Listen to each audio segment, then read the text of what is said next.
ボディビューティーリノベーション主催のりんこです。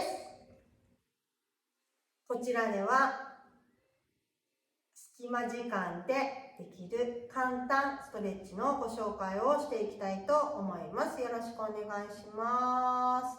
今回は内ももをほぐしていきます。内ももです。はい、では使うのは肘です。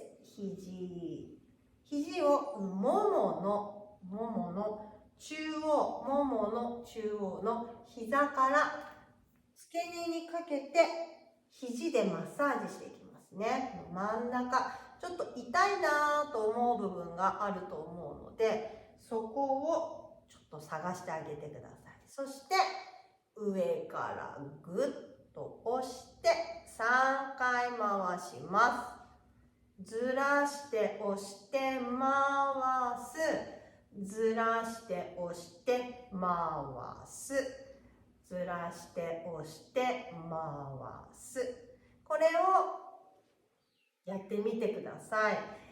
内ももは内転筋っていう筋肉があるんですけど、その筋肉が、固まりやすくてほぐしづらい場所です。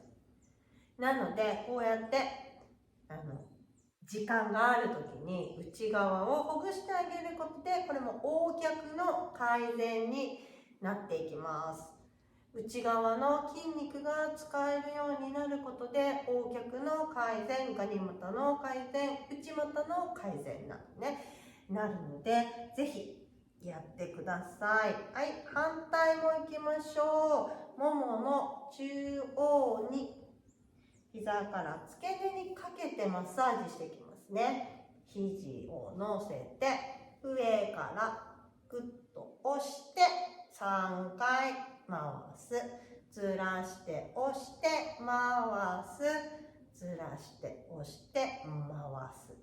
内ももをほぐすことによってこの筋肉を使えるようにしていきます。使えるようになることで内側の筋肉が入るからね、足が外側に向いてた足が中央に寄って、このね足の隙間もなくなっていきます。なので時間がある隙間時間、テレビ見てる間なんかにね、こうやって何もしていない時にこうやってねマッサージしてあげてください。はい、では今日はこれで終わります。